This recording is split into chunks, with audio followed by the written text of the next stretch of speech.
and Carol Peterson, pharmacist. Listen, learn, and I hope you enjoy the show. Bye.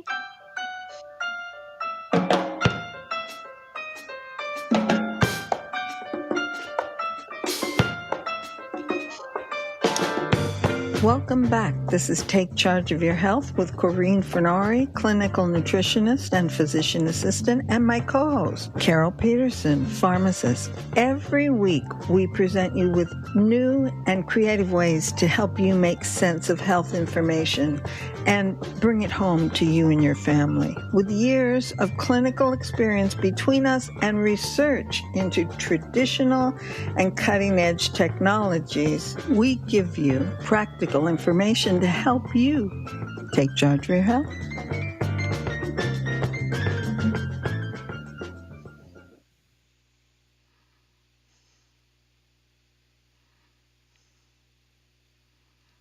To send a fax, press 6. To cancel Corinne, we have no sound? Start the show, Carol, while I get Corinne back up. Okay, thank you.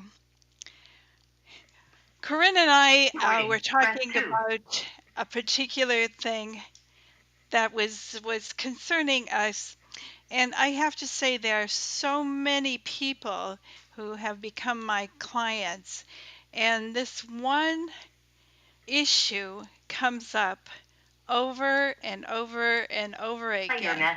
And you think it would be easy, but it's not easy, because the issue I'm trying to talk about is brain fog. And it seems to be ubiquitous, and we have lots of reasons for it. We'd like to talk about brain fog this week. And when we talk about brain fog, we'd like callers to come in and join us. And we'll be talking about maybe you've had success with something in your life.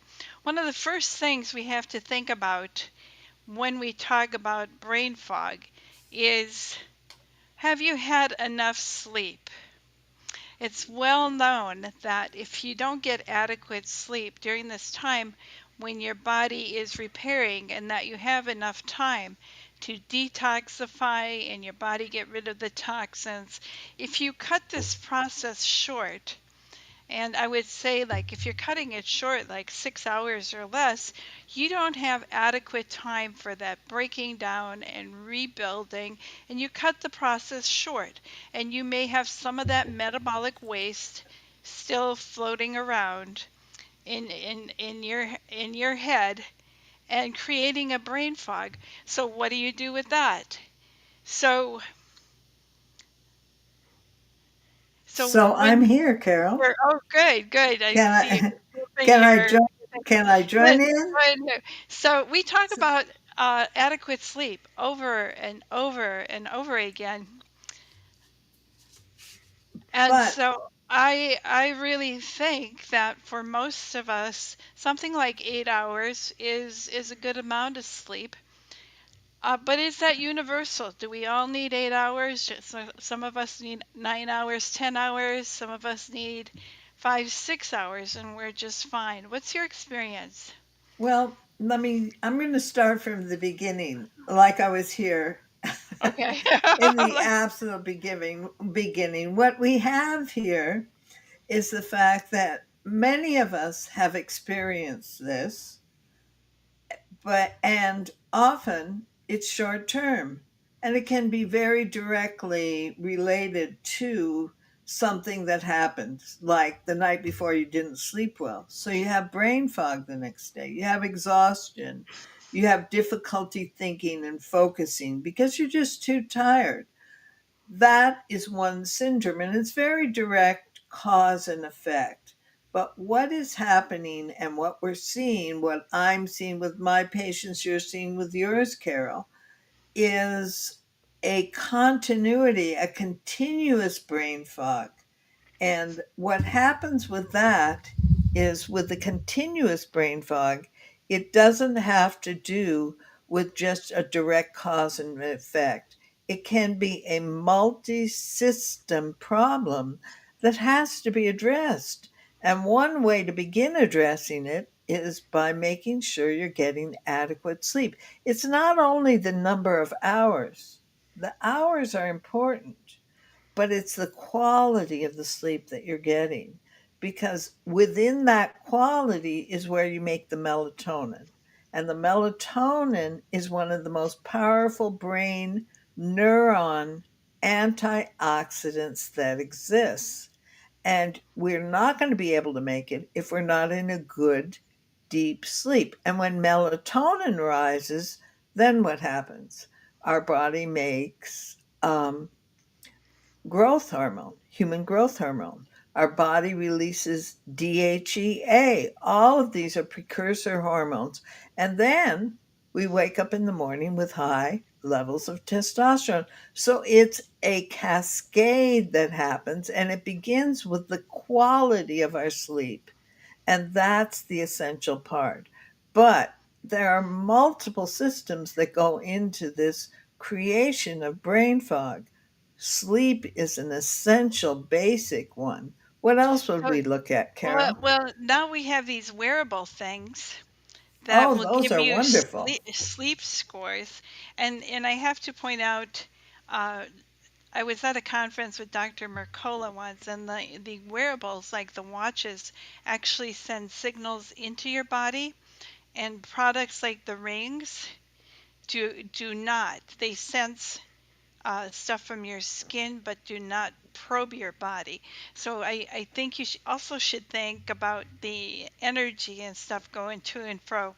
It could be changed. There could be watches that don't put in energy to get measurements, just um, measure you from the skin surface, like the rings do. So you check it out. It's one of the things I've given up is wearing watches, electronics, and things like that. And I took earrings out of my ears, so I don't have all these other things on my body that could interfere with my sleep, for instance. And here's where you got to get rid of the Wi-Fi box, shut it down, or have it far enough away from you so you can get good quality sleep. Because those electromagnetic waves can also be a stress on our body, contributing to brain fog.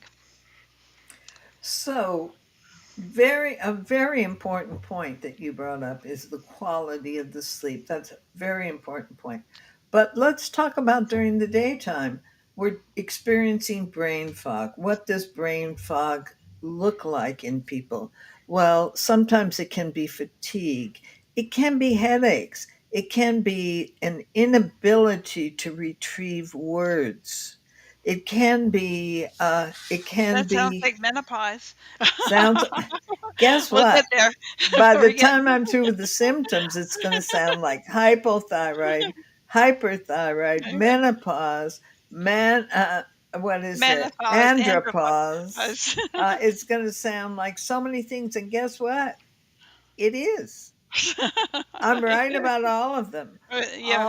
Each one individually can create the problem. So when you go into a medical office and you say, I have brain fog, and they say, oh, well, it's your thyroid.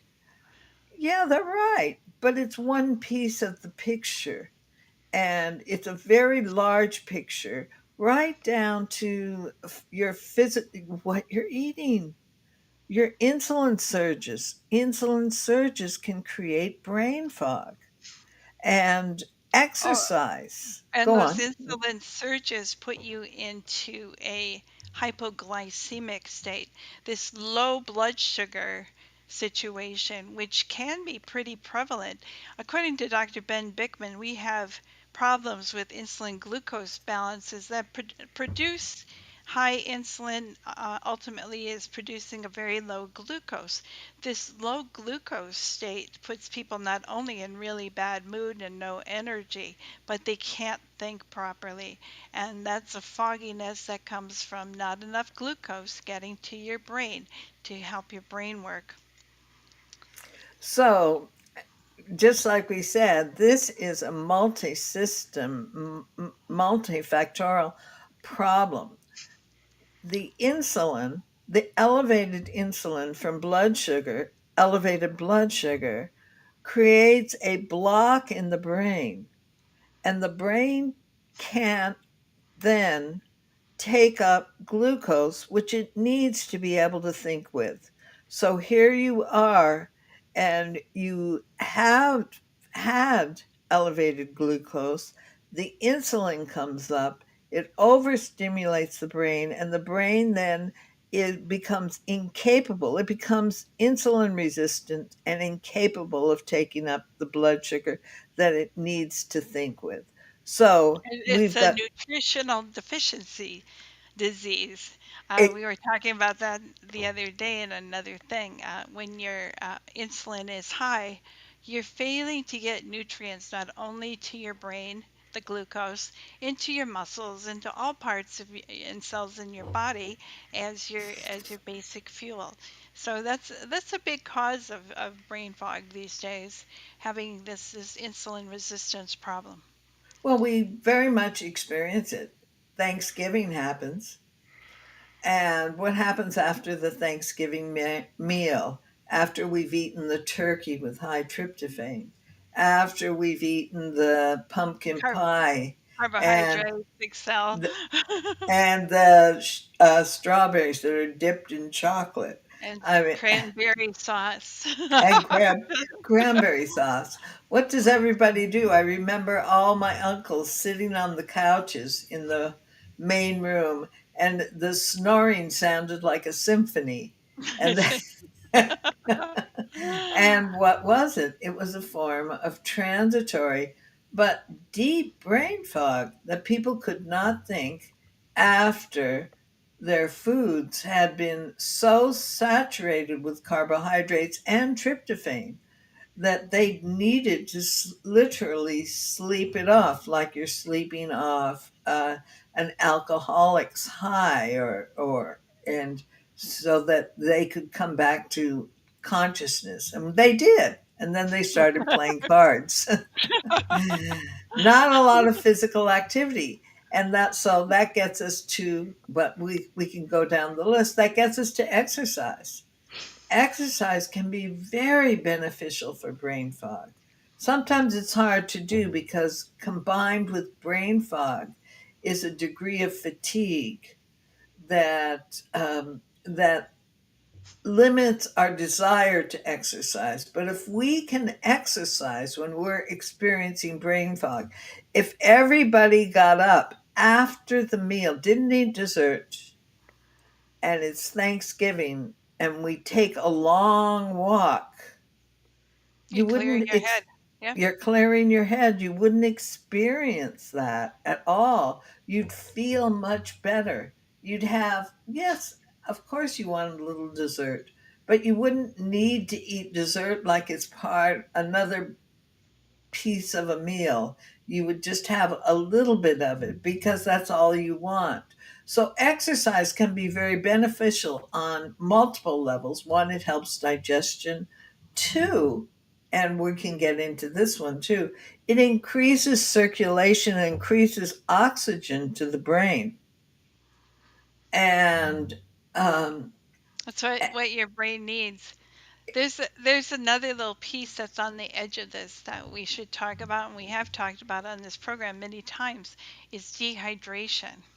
very If much. if we are not drinking enough, it impairs exactly what you said. Your circulation is impaired, all your bodily functions are impaired, so you're not getting adequate oxygen to your brain.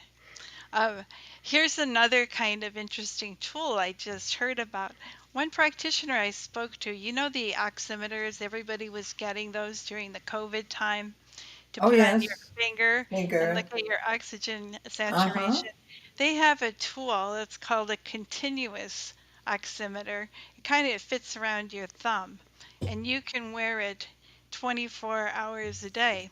And you can actually track if you have issues, like if you've got insulin glucose swings or other, like more stress, less stress. You can actually measure that your oxygenation has been impaired, like during stressful times, or if you got into a hypoglycemic time, your oximeter, using it continuously, just like a wearable, the other wearable watches and rings. That's another toy people have devised, so you can watch how much oxygen your tissues are holding. That sounds pretty quite beneficial. I'm It does. gonna It was pretty cool. I'm gonna invite the audience, and I know you've experienced this, either transient or even long term, because we're going to get into post COVID brain fog, which we're seeing a lot of, where it's coming from, how it's affecting the brain and the neurons, and some handy tricks to deal with it. So the number to call is 212 209 2877. That's 212 209 2877. And guess what? We'd love to hear from you. We'd love you to join the conversation. So we were talking about fat, we were talking about eating, then we spoke about exercise. What about fasting? Now, you would think that if you don't eat, your muscles would start dissolving and you wouldn't be able to Hopefully your think. fat does. Uh huh. Hopefully the fat starts dissolving. That's the point. But First, your muscles may do it too. If you no, don't get not enough, really much. Your uh, body if you're not guards the getting, muscles if you're except if you fasting. don't have enough carbohydrates and like extreme carnivores, in some cases, I think some people can But do it successfully. that's long term. Gluconeogenesis. Gluconeogenesis takes from the muscles to make glucose, and that's where you can lose body mass doing extended fasting. But they've done, oh, well, that's extended fasting, but Yeah, short yeah. term fasting, like 5 days, that doesn't happen. What they find is the body spares the muscle because if you're fasting, it's like in ancient times. In ancient times, you didn't have food and refrigerators around you all the time. You had food and then no food and then food. If people went into a complete drop, if they lost muscle, if their vision became impaired, if they couldn't think correctly, how could they hunt? What happens in hunger, not 40 days, but in short hunger, everything becomes sharper. Your muscles become stronger, more alert, fast twitch action. Your eyes become more focused. Your mind becomes clearer and you're ready to hunt because you have to survive. The village has to survive, and it's depending upon you.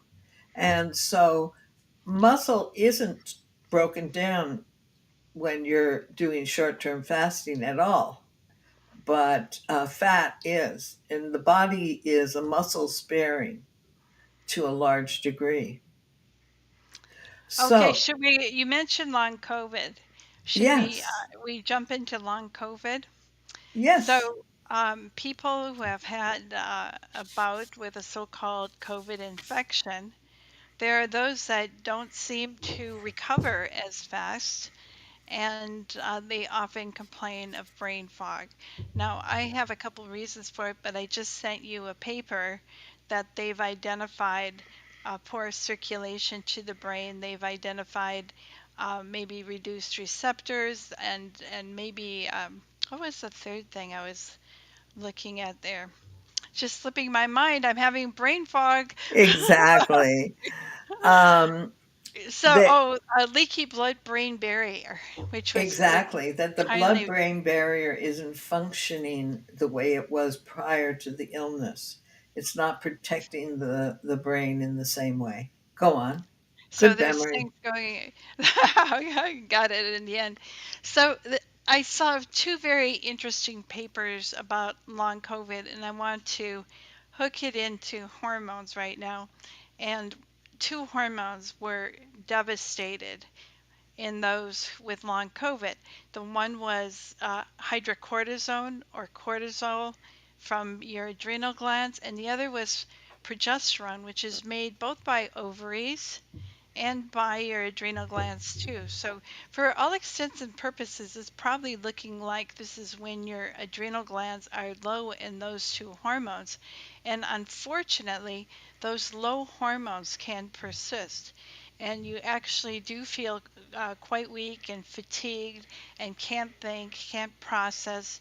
Everything is slow motion. So there's another kind of brain fog I really want to get in here, and my tag is the progesterone part, because I like to use progesterone in everybody. I think every man, woman, child potentially has some need for progesterone, especially under these stressful conditions that we're living under these days. But there is a situation that, particularly with oral progesterone types, and women are taking progesterone and they find that they are progesterone intolerant because it gives them so much dizziness, grogginess, brain fog. So, for a long time, the recommendation would be to go to another dosage form, a cream on the skin, a vaginal suppository, oils in the mouth, just anything else, or potentially a lower dose at each time. What's happening is the progesterone in two metabolic steps converts to allopregnanolone.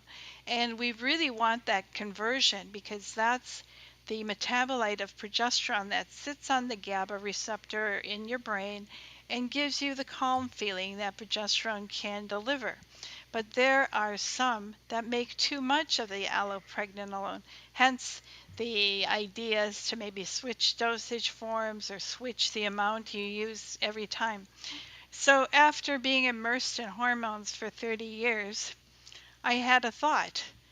I said, well, everything in the body gets metabolized, and why do some women have more allopregnanolone going on and more trouble with brain fog? And I did a deep dive, and I have to really say I appreciate AI for some of these deeper dives you can do. And I found that two detoxification systems need to be there, sulfation and glucuronidation, which will break down the excessive allopregnanolone. So you can actually supplement.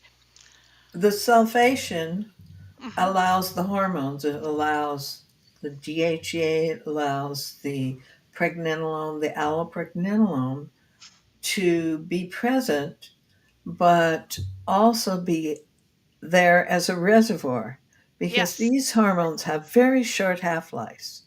I mean, from 45 minutes to an hour and a half, which makes them almost not not usable because the half-life is so short. But when you sulfate them, then they're good for hours. They're good for a day and a half or for 19 hours. And then what happens is they're there, that's there as a reservoir so the body can then take it up as needed. So when you're following these hormones, you do want to look at the sulfated forms, and it's called DHEAS, and you look at these forms and you then see what your body is holding in reserve to be able to be utilized. And very important. Now let's get back to brain fog. This was a big Okay. deep dive into the So, so, chemistry. so And we I'm can get also going rid to of. invite people 212-209-2877. Yeah, this was a pretty deep dive. That So was a what deep does how dive, does but it's. that show? Let's see. Let's give this example, an example of a Well, give the phone patient. number out Two one first. two 2877. So, Yeah, please join us in the conversation. yes, But it's a barrier to progesterone use sometimes. So you got somebody with obvious progesterone deficiency symptoms, poor sleep. You need that for your brain fog too, and lots of anxiety, panic attacks, fluid retention, sore breasts. So you use progesterone, and I believe you need to use progesterone in quantities adequate to relieve your symptoms, all of them, of progesterone deficiency. But then some with some dosage forms, more common with oral, but I have a client who, with creams, she gets a lot of allopregnanolone supposedly and just struggles with dizziness and she's cloudy and foggy and has to stay in bed.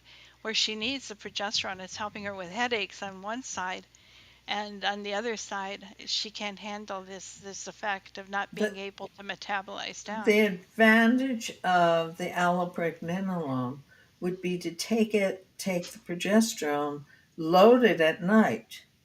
When you load it at night, then what happens is it supports the GABA, so you feel much calmer. GABA is your brain's stop. It slows everything down. It makes the body calmer and feel better. And so it supports the GABA, supports the sleep. You wake up more rested without the fatigue. So loading at night, if you have that feeling, could be the way you can get around it. It would be very That is, and beneficial. there are a few individuals who, even after all night sleeping, uh, all morning, they're also still groggy. So I think But that's those, rare.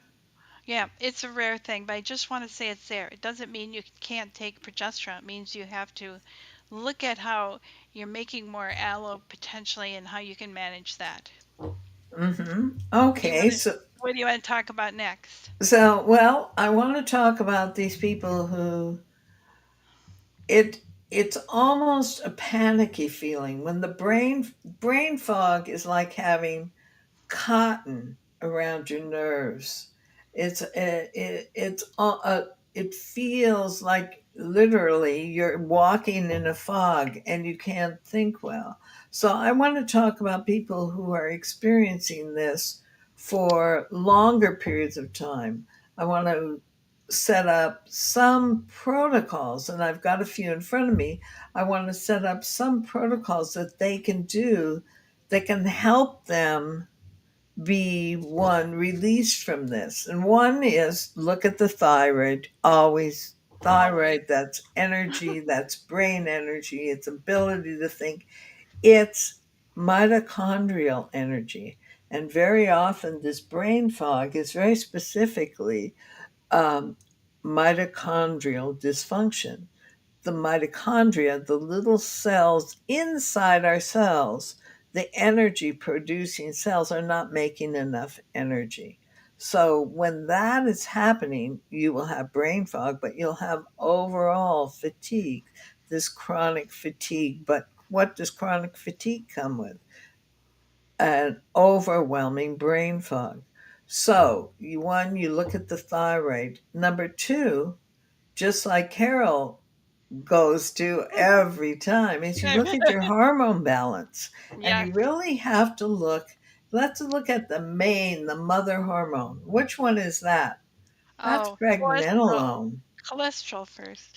Yeah, well, there's cholesterol, and then it's made into the mother hormone, the first hormone, the ability of the body to create hormones, and that's pregnenolone. And that's very important. Without adequate pregnenolone, your body can't make progesterone. Your body can't make the hormones it needs. And so we want to look and start from the beginning. And then once we've really gone through the hormones and work on their balance, you should be feeling better. But we're going to get, during this time, we're going to go with a low glucose diet, very low glucose. And we're going to throw in some fasting and some exercise. So now we've got a program developing. There's vitamin D. Vitamin D is essential for the brain. If you have vitamin D This deficiency, is, yep. you, you're going to And feel brain foggy. Go on, Carol. I just want to back up to when you're making that pregnenolone from cholesterol, that step is dependent on active vitamin A. It's also dependent on your thyroid again to convert beta carotene from fruits and vegetables into vitamin A. Vitamin A is usually just in meat sources and cod liver oil and fish and stuff, the activated form. So if you don't eat a lot of that and you just rely on beta carotene, fruits and vegetables, without that good thyroid activity, you're kind of sunk in how well you make that mother hormone as you described. You're not going to make as much, and that's a big problem. That particular hormone is concentrating in your brain too, and gives you focus and concentration right there. So when that hormone gets depleted for or not made very well, that's an issue in creating brain fog. Well, that's why it's called a neurosteroid. It's a it's a steroid. It's a hormone that's specific to support the neurons. And at one time we thought its only function was that it was a mother hormone and it was broken down. But now we understand that pregnenolone and DHEA have very specific and very important effects on the neurons, on the brain, on our ability to think. And so we can't overlook that. The number to call, 212 209 2877. That's 212 209 2877. But what about B1, Carol? Do you think B1 plays a part? B1 has a lot to do with all your neurological systems. And I'm afraid when you brought that up because I really have not done as deep a dive as I should. However, I personally take it because it was recommended to me. It got little twitches in my face, neurological stuff. And so I started using higher doses of thiamine.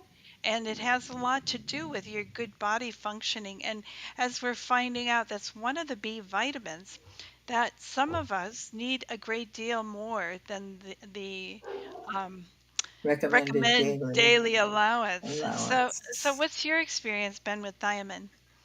Very important. Essential when someone has neurologic problems like numb feet or tingling in the fingers, and you give B1 and you elevate the B1 along with lipoic acid, and you can be well assured there will be some very positive effects. The body needs that extra B1 for neurologic function. Now, there's different types of B1. There's just the standard B1, but then there's one that's lipotrophic. So, and then Yeah, there's the fat one soluble. fat Yep. soluble, and then there's the one you take. Which one is that, Carol?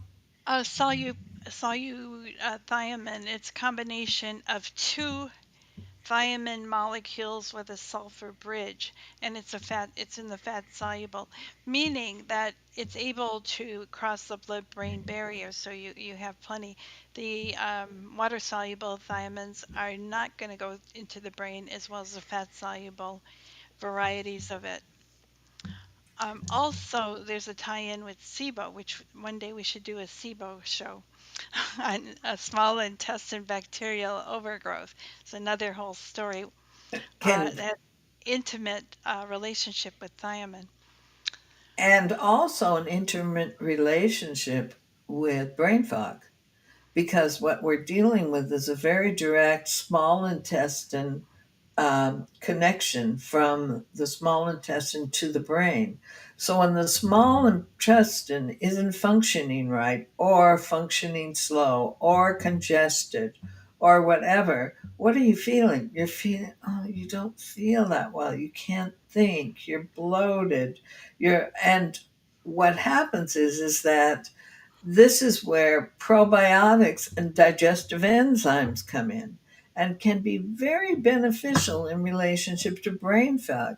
When you think of brain fog, do you think of digestive enzymes? Usually not, but guess what? Right.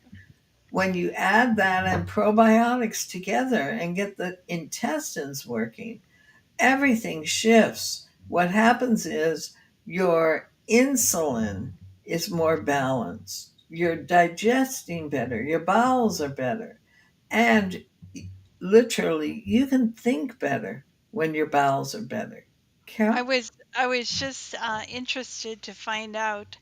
A friend of mine with diabetes was recommended to use psyllium to make your insulin more sensitive, and I was really surprised to hear that. I'd never heard it, but I don't particularly like psyllium. I think it's too grainy, and it has some soluble fiber, but some insoluble and can be very irritating.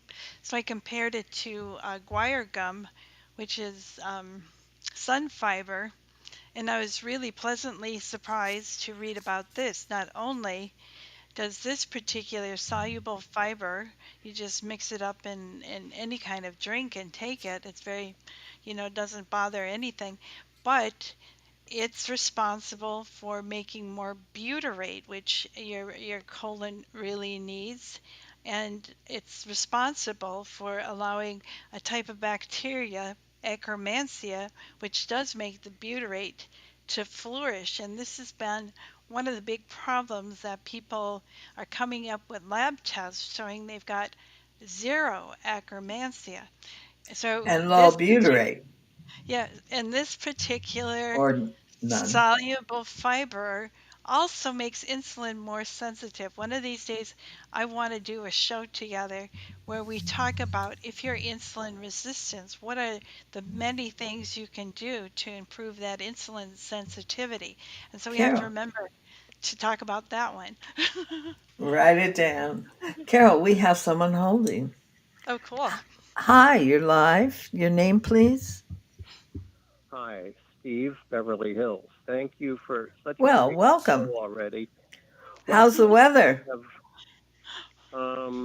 breezy and a lot of chemtrails. I'm in Hoboken today, so looking after this and that, and pretty interesting weather patterns here with I think a lot of pollutants in those chemtrails. But Yeah. Mm, I was going to mention update. I tried the vitamin K high potency, 45,000 microcentigrams. So that's what, Yep. 45 milligrams. 45 milligrams. It Yep. seems to be working after 2 weeks, a little bit at a time. So I'm Well, trying to that's get pretty fast, 2 weeks. well, my That's body. a lot at a time. Yeah, well, you go to the doctor and the doctor says, well, it's calcium deposits. And I think I mentioned this before. They don't know how to cure it. They don't know where Yeah. it comes from. Everybody gets it. Well, it must be in the water or maybe the chemtrails for all. It's The normal. point is to multiply the. Well, here's the other thing. I'd like you to make some comments on serapeptase. That's Yep. SERRA Yes, peptase. It's one of the m- most used enzymes. supplements in the United Kingdom. It's a proteolytic enzyme that comes from the silkworm, and it's the bacteria in the silkworm. I don't know how they discover this stuff. Who would think that silkworm could do this? The other question I have, since you mentioned brain fog and link it to mass psychosis, um, Mass suppose psychosis. you could Baby rectify so. brain fog. You know where I'm going with that. Thank you Yeah. very much. Have a great day. Bye bye. Okay. Thank So you. serapeptidase is a proteolytic enzyme, and there's a few others that we often talk about. Nattokinase And from natto, which is a fermented soybean product, and and then the lympho. lumbrokinase, Hmm. which is coming from earthworms. Interesting. And all these proteolytic enzymes should be taken on an empty stomach and are amazing for breaking down inflammatory proteins. Now, as we're taking brain fog is our theme today, that is a problem with inflammation. Your brain can actually shrink with dehydration or it can swell with inflammation. And what are one of the things you can do for inflammation is to help break up those inflammatory proteins, which all three of these will do. I noticed in the case of serapeptidase, several big studies have been done with fibroids with serapeptidase, but Ex- you have a high protein thing you've got to digest, and it does help. You have to do these in between meals.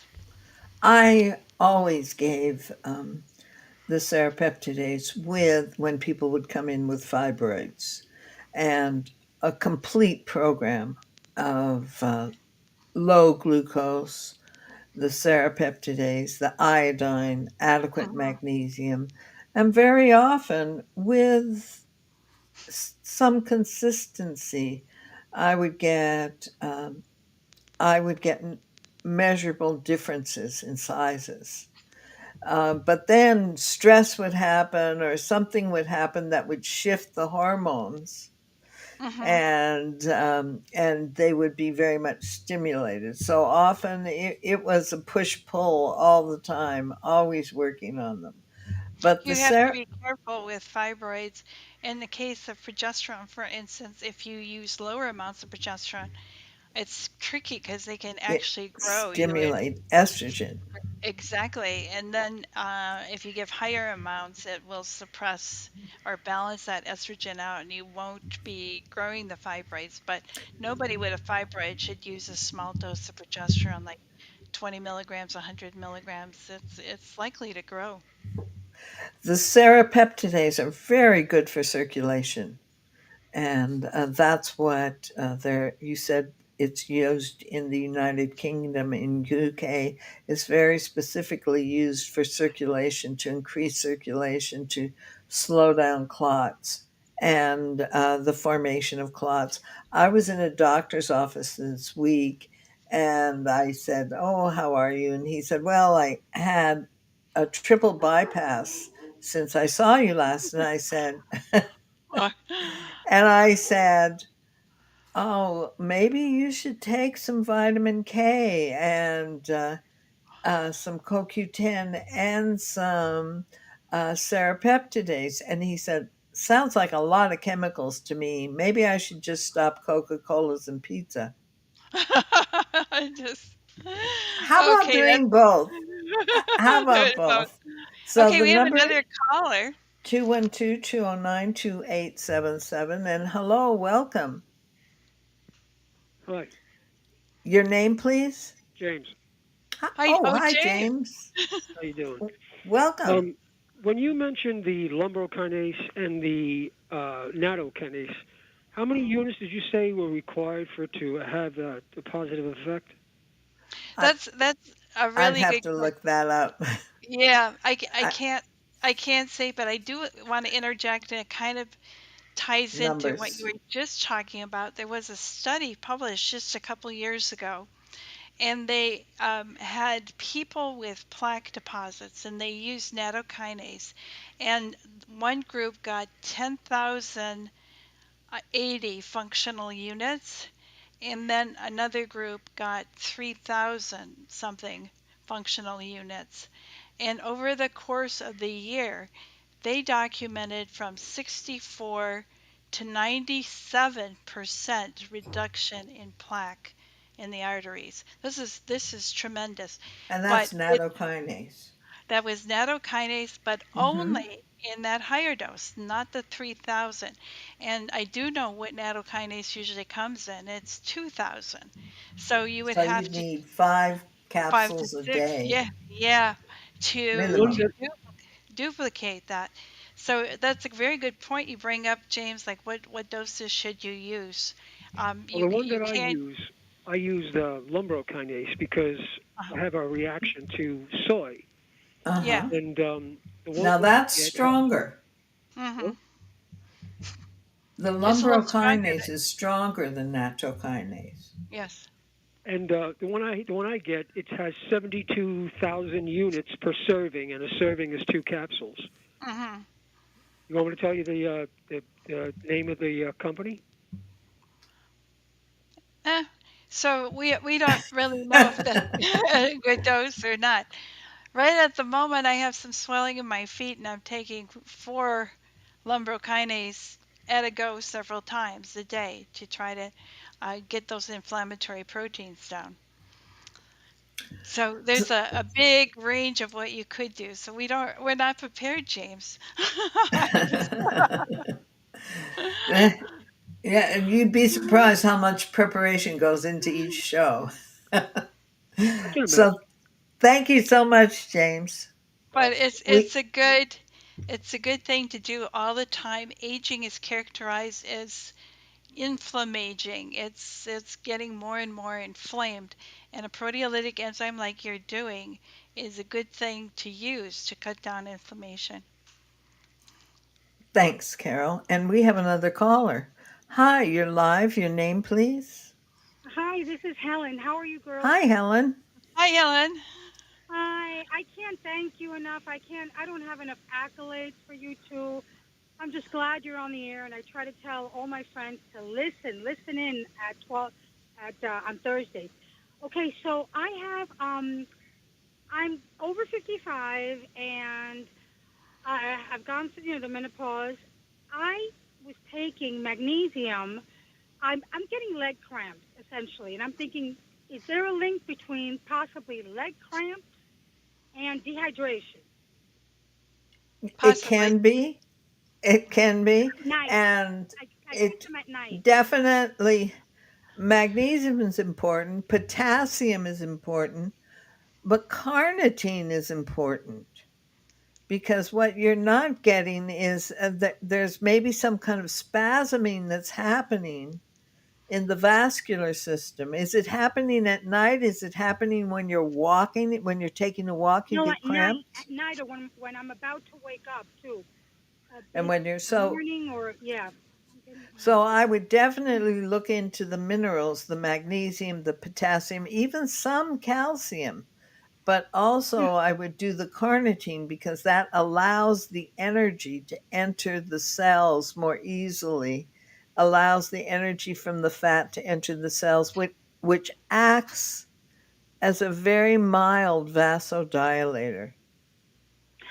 great. Now I'm so I'd sorry. like to add one more thing before we lose the thread here, Helen. Excuse me for interrupting, but we had David Brownstein on a couple weeks ago, and Yes, one of his parting statements was, "If you're having cramping, you need salt." So Oh, Corinne yes. mentioned three other important electrolytes: the calcium, magnesium, potassium, but do not forget sodium. That may be one too. thank you. No, I'm a kind of a saltaholic. I'm Uh-huh. having more Himalayan, but no, thank you. That's very important. And Carol, I'm glad you mentioned this thing about how we sleep and these electromagnetic fields. I live in New Jersey in a very nice suburb. However, a few years ago, I got a note on whatever the electric company, and everybody turned to these smart meters. I think at Yeah, this point, my house is the only one because I had my husband lock it up. We have an analog meter, but I've got my neighbor's smart meter pointed right at our house. And I think that if we don't think that that affects our health, it something's wrong with does. us. Yep. You can put Faraday cages around those smart meters too. Right, but my neighbor, how do I get my neighbor? Yeah. My meter's great, Ask but them what to about do her it. meter? Yeah, they have to do it, but maybe you can let them know that they're affected just as much as you are. Yeah, I tried. I had flyers from Mercola. You don't know how many people gave me weird looks before. I said, please think about this. You have kids. It's affecting all of us. And now we're the only ones that still have the analog. Yeah. You can No, do Good that, but thinking. I, yeah, okay. yeah. And lastly, what about my husband has difficult sleeping, and when I give him glycine at Hmm. night with the magnesium, it really helps him. Do you know anything about glycine? Yeah, it's very good for keeping your blood sugar stable, which is one of the things that does wake you up if you have a glucose drop. Then you get an adrenaline surge that'll pop you wide awake. Oh, So that's a yes, good Three idea. even Thank those you. 3:30 every triggers. night. Same time every night. Your eyes open wide and you're thinking about what you forgot to do yesterday. And that's glycine can really balance that. Yep. Very Thank good. you. Thank you. And I love Thank you, you. Helen. Okay. Thank you. Thank you very much. I hope you're a buddy. We need all the buddies we can get. So we don't ask for much, but we are asking for people to become buddies because BAI needs it. Our show needs it. And guess what? You need it if you want to keep listening to this show and to all the shows on BAI. You become a buddy by going to buddy.wbai.org, and you type that in and you can become a buddy within 30 seconds, a minute. typing in your name, address, and that allows you to give whatever amount of money monthly that you can afford, that you won't notice will come out of your account, and you can stop it at any time. But this allows us to maintain, and it allows us the ability to pay our bills and to have a certain amount of money coming in. So we've been talking about the far reaching effects of brain fog. And it took us in many directions, which I knew it would. And now I also want to tell you, Carol and I have started a Facebook page. And oh my goodness, the response we're getting is just amazing. We started it just a couple days ago, and it's called Progesterone for Men, and we're getting men and women signing up, and there's a lot of very good information. Our other Facebook page is uh, Take Charge of Your Health Radio with Corrine and Carol. So if your friends can't hear us at this time, because it's hard to schedule an exact time every week, you can listen to the archives on WBAI, because they have a very extensive archives. You can go on to either of our Facebook pages, uh, Take Charge of Your Health Radio with Corrine and Carol, or Take Charge of Your Health Okay. with Corrine and Carol, and Testosterone or Progesterone for Men, which is Okay. brand new, So, just open. so your website is corinnehealth.com. We've got so many social media things going My on goodness. It's that really getting fun. We're really having and so much and fun. mine is the Wellness by Design Project.com. And you can also find our show here, WBAI show archived there as well as in the WBAI archives. But don't forget to go log in and become a buddy. Please support our show. It's our want that people will get to have enough information that they can make positive changes in their life and even their lifespan, so they have excellent quality of life. Corinne? They can even go into their doctor's office like I did after he has had a triple bypass, and support him and support his health, whether he wants to hear it or Or not. not. You definitely can do this. But I want we have 3 minutes. I want to give just a quick on insulin. When insulin is elevated, you get brain fog, you get headache, you get memory loss, you get reduced vision, you get absent minded, and you get very drowsy. When insulin is low, you get forgetful, a form of brain fog, anxiety, nervous, irritable, restless, depressive, confused, and OCD. So there's an anxiousness because your body is craving something. So insulin is a very important moderator of brain energy and how you physically feel and relate to the world.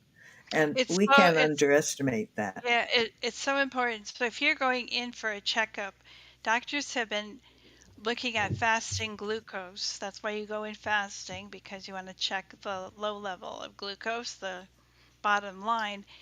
But you also, it's even more important to do the fasting insulin. And I had a client that this week, usually I see insulin's way too high. This lady was way too low. She had insulin level of 2, glucose was 91, but she also had a C-peptide, which also reflects your pancreas's ability to make insulin. Yeah, So high we were glucose, looking, yeah, we were looking type at 1. a type 1, undiagnosed. And I said, my goodness, I said, what does your doctor say about your test? And she goes, oh, he wants me to go to an endocrinologist. I said, well, I would for sure, just to double check, do these tests again. And I said, it's clearly a problem of not enough insulin from this test, but you should do it a second time to confirm. But that fasting insulin is so important. One of the biggest pieces of information you could have, and sometimes it's left off. So make sure you're getting it. So I want to thank you for being here with us. It's really been fun. It's particularly fun when you call in and join us because it makes our shows so much better. And we will be back next week. Thank you, Reggie. Thank you for all your help. You make this possible. And Jeremy, thank you for all your help. You make it possible also. And thank you, Carol. I always learn when we're together. Yes, it's a two-edged sword. Both ways. This goes both ways. We'll be back next week. Bye bye. Bye.